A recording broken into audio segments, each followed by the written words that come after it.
السلام علیکم. Good to have you at Urdu audio books. حاضر خدمت ہے وانیہ مقصود کا ناول قلب سیاہ، ایپیسوڈ 1. اگر تمہارا دل سیاہ ہو تو تمہیں روشنی نظر نہیں آئے گی. اگر تم نے درد کو ہی مقدر جان لیا تو پھر خوشی تم سے دور ہی رہے گی. جو دل خود کو تنہا مان لے وہ کبھی سکون نہیں پاتا. جو ہر خواب کو زخموں میں دفن کر دے وہ زندگی میں آگے نہیں بڑھ پاتا. قلب سیاہ وہ نہیں جس پہ غم نے دستک دی ہو، بلکہ وہ ہے جو ہر دستک کے بعد بھی دروازہ بند رکھے. اگر تم نے دل کے دروازے پر مایوسی کو پہرے دار بنا لیا تو پھر امید کہیں سے بھی نہیں آئے گی. قلب سیاہ وہ دل ہے جو روشنی سے ڈرتا ہے، جو سکون کو خود سے دور کرتا ہے، جو خود ہی اپنے زخموں کو تازہ رکھتا ہے. اگر تم چاہتے ہو کہ یہ تاریکی ختم ہو تو تمہیں اپنے دل کے اندر چراغ جلانا ہوگا، تمہیں دھوپ کو اندر بلانا ہوگا. قلب سیاہ کو قلب روشن بنانے کے لیے بس ایک فیصلہ کافی ہے کہ اب اور نہیں، اب بس روشنی، اب بس نئی زندگی. پراسرار خاموشی میں ڈوبی رات کے سناٹے کو چیرتی ہوئی روشنیاں ایک شاندار تقریب کا اعلان کر رہی تھیں. وسیع و عریض حویلی اپنی پوری شان و شوکت کے ساتھ جگمگا رہی تھی.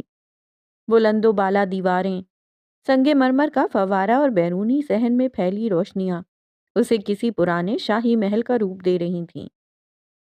اندر داخل ہوتے ہی ہر طرف خوشبو بکھیرتے تازہ پھول، جھلملاتی بتیاں اور سجی سنوری فضا دل کو خوشی اور حیرت میں ڈال رہی تھی. اسی چمکتے دمکتے ماحول میں وہ ایک کونے سے دوسرے کونے تک بھاگتی ہوئی نظر آئی. چہرے پر بے چینی، بھوری آنکھیں، الجھنوں میں ڈوبی ہوئی لمبی پلکیں، ہلکی نمی سے بوجھل، اور دودھ جیسے صاف و شفاف چہرے پر نہ کوئی داغ تھا نہ کوئی دھبا. 2 لمبی لٹیں رخساروں سے لپٹی ہوئی تھیں. گہرے بھورے بال پیچھے کمر تک آتی ہوئی چٹیا بندھی تھی. ہلکا سا میک اپ، نہایت سادہ مگر جاذب نظر. عمر 21-22 سال تھی. اس نے پیلا اور سبز رنگ کا گھٹنوں سے نیچے تک آتا ہوا فراک پہنا تھا جس پر باریک کڑھائی کی گئی تھی. سادگی میں خوبصورتی کا مکمل نمونہ، مگر چہرے پر چھائی گھبراہٹ اس کے حسن کی چمک میں اداسی کی ایک ہلکی سی پرچھائی ڈال رہی تھی. وہ تیزی سے کمرے کے پاس آئی اور بغیر رکے دروازہ کھول دیا. سامنے بیڈ پر وہ سجی سنوری بیٹھی تھی. پیلے رنگ کا بھاری کام والا جوڑا، سر پر ہم رنگ دوپٹہ، ہاتھوں پر مہندی جس کے بیچوں بیچ کاشان صدیقی کا نام لکھا تھا. وہ دروازے کے پاس خاموش کھڑی تھی، نظریں سیدھا بیڈ پر بیٹھی اپنی بہن پر جمی تھیں. آنکھوں میں نمی تھی، چہرہ بھولا بھالا اور معصوم، مگر اندر سے جیسے کوئی طوفان ٹوٹ رہا ہو. وہ بہن جو ہمیشہ ہنستی تھی آج خاموش بیٹھی تھی. آنکھوں میں خوشی کا کوئی رنگ نہیں، چہرے پر ایک گہری تھکن اور دل گرفتہ سی اداسی چھائی ہوئی تھی. وہ دلہن ضرور بنی تھی مگر اس کے چہرے پر وہ چمک، وہ خواب، وہ امیدیں نہیں تھیں جو ایک نئی زندگی کی شروعات پر نظر آیا کرتی ہیں. دونوں بہنیں ایک دوسرے کو دیکھ رہی تھیں. پھر وہ آہستہ آہستہ قدموں سے چلتی ہوئی بہن کے قریب آئی. ایک پل کے لیے بھی نظریں اس سے ہٹی نہیں. وہ سیدھا آ کر اس کے سامنے گھٹنوں کے بل بیٹھ گئی. دونوں ہاتھ مہروش کے گھٹنوں پر رکھ دیے اور اس کی آنکھوں میں جھانکنے لگی. آپی، آپی پلیز دل چھوٹا نہ کریں، سب ٹھیک ہو جائے گا. اس کے لہجے میں بے بسی چھپی تھی. وہ اس وقت صرف اسے یہی تسلی دے سکتی تھی. مہروش نے اس کی آنکھوں میں دیکھتے ہوئے ایک ہلکی خالی سی مسکراہٹ دی، پھر آہستگی سے بولی، کیا واقعی کچھ بچا ہے ٹھیک ہونے کو ماہر؟ جو اندر ٹوٹ چکا ہو کیا وہ کبھی ٹھیک ہوتا ہے؟ ماہر بے بسی سے مہروش کی آنکھوں میں دیکھ رہی تھی. کچھ دیر خاموشی چھائی رہی اور پھر اس نے دھیرے سے لب کھولے. آپی، آپ ابھی تو پلیز نیچے چلیں، مہندی کا فنکشن شروع ہونے والا ہے، سب آپ کو ڈھونڈ رہے ہیں. مہروش نے نگاہیں چرائیں، آنکھوں میں نمی اور لہجے میں لرزش تھی۔ مجھے مجھے نیچے نہیں جانا ماہر، مجھے یہ شادی نہیں کرنی، سب مجھے مجبور کیوں کر رہے ہیں؟ وہ کچھ لمحے چپ رہی، بس اپنی بھوری آنکھوں سے بہن کو تکتی رہی، پھر آہستگی سے بولی، پھر پھر میں نے جو کہا تھا آپ وہ کر لینا۔ اس نے آہستگی سے تقریباً سرگوشی کے انداز میں کہا۔ اس کے لہجے میں ایک عجیب سی شدت تھی، جیسے وہ مہروش کو کسی ایسے قدم کی طرف دھکیل رہی ہو جو سب کچھ بدل سکتا تھا۔ مہروش نے فوراً سر نفی میں ہلایا۔ نہیں ماہر، ہرگز نہیں، میں ایسا کچھ نہیں کر سکتی، تم نہیں جانتی کہ… اس کی بات ابھی مکمل بھی نہیں ہوئی تھی کہ دروازہ زور سے کھلا۔ جو کرنا ہے بعد میں کرنا، ابھی نیچے آؤ، سب تمہیں بلا رہے ہیں۔ اچانک دونوں جیسے ساکت ہو گئے۔ ماہر فوراً گھٹنوں سے سیدھی ہو کر بیٹھی، مہروش بھی جلدی سے اٹھی۔ جی ماما میں آ رہی ہوں۔ مہروش نے نظریں جھکا لیں۔ سامنے ان کی ماں تزمین سلیمان کھڑی تھیں، آنکھوں میں سختی اور چہرے پر غصہ لیے وہ تھوڑا آگے آئیں، پھر ان کی نظریں ماہر پر پڑیں اور تم یہاں بیٹھ کر اسے دلاسا مت دو، نیچے جاؤ، مہمان آئے ہوئے ہیں اور تم دونوں کی باتیں ختم ہونے کا نام ہی نہیں لے رہی۔ جی آتی ہوں۔ ماہر نظریں جھکائے دونوں ہاتھوں کی انگلیاں مروڑتی ہوئی مدھم لہجے میں بولی۔ تزمین سلیمان دونوں کو گھورتے ہوئے کمرے سے باہر نکل گئیں، اور جیسے ہی وہ گئیں ماہر فوراً دوبارہ بہن کی طرف مڑی۔ اس کے قدم دھیرے تھے مگر دل کی دھڑکنیں تیز۔ وہ بہن کے چہرے پر چھائی تھکن اور آنکھوں میں چھپا درد صاف پڑ سکتی تھی۔ آپ ہی پلیز میری بات مانیں۔ اور مہروش نے آنکھیں بند کر کے گہری سانس لی اور پھر آنکھوں میں نمی لیے تڑپتی ہوئی آواز میں بولی، ماہر، نہیں، تم نہیں سمجھ رہی کہ اس فیصلے سے قیامت آ جائے گی، اور میں یہ نہیں کر سکتی۔ تم نہیں جانتی دادا جان کو، بابا کو، حویلی کے ہر فرد کو تو تم جانتی ہو نا، ان کے اصول، ان کی ضد، ان کی عزت۔ تم کیوں ایسے مشورے دے کر اپنی بہن کو مروانا چاہتی ہو؟ ماہر کی آنکھوں میں بھی آنسو آ چکے تھے۔ وہ فوراً آگے بڑھی اور مہروش کو زور سے گلے لگا لیا، جیسے اسے دنیا کی ہر تکلیف سے بچا لینا چاہتی ہو۔ نہیں آپی، میں آپ کو مرنے نہیں دینا چاہتی، میں بس آپ کی جان اس زبردستی کی شادی سے بچانا چاہتی تھی۔ آپ کو وہ زندگی نہیں جینی جو آپ کی مرضی کی نہیں، لیکن لیکن اگر میرے اس مشورے کو مان کر آپ کو کچھ ہو گیا، اگر حویلی والے کچھ کر بیٹھے تو ماہر مر جائے گی۔ ماہر آپ کے بغیر نہیں رہ سکتی۔ آپ میرا سب کچھ ہو، میری دنیا۔ مہروش نے بہن کو اپنے بازوؤں میں لے کر تسلی دی، پھر نرمی سے خود سے الگ کیا اور اس کے کندھے پر ہاتھ رکھا۔ کچھ پل خاموشی نے دونوں کو اپنے حصار میں لے لیا۔ ماہر نے ایک بار پھر مہروش کی آنکھوں میں جھانکا، جیسے اس کی رضامندی تلاش کر رہی ہو، مگر جواب ملنے سے پہلے ہی وہ فوراً پلٹی اور کمرے سے باہر نکل گئی، کیونکہ اگر وہ کچھ لمحے اور رکتی تو شاید خود بھی ٹوٹ جاتی اور مہروش کو بھی توڑ دیتی۔ مہروش سلیمان 28 سال کی ایک حسین و جمیل لڑکی تھی۔ جتنی وہ خوبصورت تھی اس سے کہیں زیادہ اس کی آواز دلکش تھی، مگر اس کی بدقسمتی یہ تھی کہ وہ ایک ایسے خاندان میں پیدا ہوئی تھی جہاں عورتوں پر سخت پابندیاں تھیں۔ یہاں عزت اور روایات کے نام پر ہر جذبہ، ہر خواب قید کر دیا جاتا تھا۔ سب سے بڑی قید جو مہروش کی زندگی کے لیے عذاب بن چکی تھی وہ یہ تھی کہ اس خاندان میں کبھی کسی کی شادی خاندان سے باہر نہیں کی جاتی تھی، اور یہی غلطی مہروش کر چکی تھی۔ وہ خاندان سے باہر ایک شخص سے محبت کر بیٹھی تھی، اور اب اسی محبت کے بدلے میں اس کی زندگی جہنم بن چکی تھی۔ 4 دن پہلے بلال کے اصرار پر وہ اس سے ملنے گئی تھی، مگر قسمت نے اس پر وہ دروازے ہمیشہ کے لیے بند کر دیے جہاں اس کا دل جا بسا تھا۔ اس کا کزن کاشان صدیقی، جو اس سے بے پناہ محبت کرتا تھا اور جس کے ساتھ اس کے رشتے کی بات بچپن سے طے تھی، نے اسے بلال کے ساتھ دیکھ لیا تھا۔ یہ کسی عام خاندان کا معاملہ نہیں تھا، یہ ایک ایسی حویلی تھی جہاں عورتوں کو کسی غیر مرد سے نظریں ملانے کی بھی اجازت نہ تھی۔ محبت کرنا تو بہت دور کی بات تھی، اور مہروش تو اس حد کو پار کر چکی تھی۔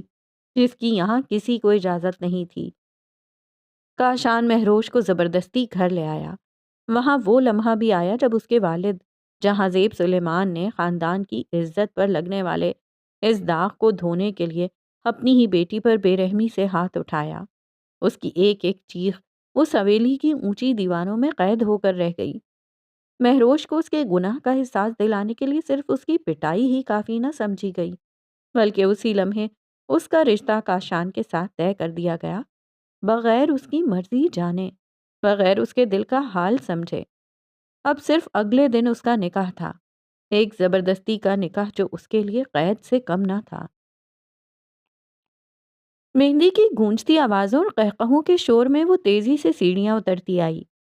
ہر سیڑھی پر بکھرے تازہ سرخ گلاب کے پھول اس کے قدموں کے نیچے کچلے جا رہے تھے۔ ماہر نے ایک لمحے کو رک کر اپنی ہتھیلی سے گال پر بہتا آنسو صاف کیا، سانس گہری لی اور باقی سیڑھیاں بھی اتر آئی۔ پورا اندرونی حصہ شوخ روشنیوں اور خوشبو سے سجا ہوا تھا، لیکن اس کی آنکھوں میں صرف اداسی کی ہلکی سی دھند تھی۔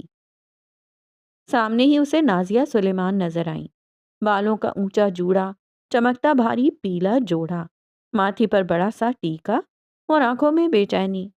ایک ہاتھ سے وہ فون پر نمبر ڈائل کر رہی تھیں، کبھی کان سے لگاتی، کبھی غصے سے فون نیچے کرتی تھیں۔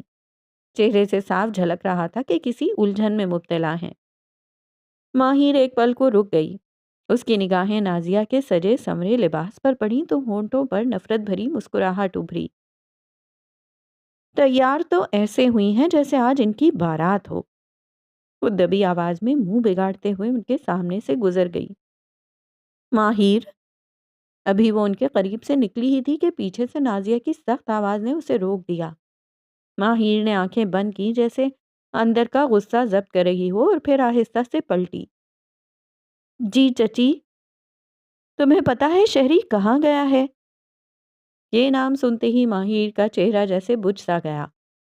ساری حویلی میں یہ عورت اور اس کا بیٹا ماہر کو زہر سے بڑھ کر لگتے تھے۔ گیا ہوگا پھر کسی نئی ڈیٹ پر، اس نے بنا دیکھے طنز سے کہا۔ اف، آہستہ بولو۔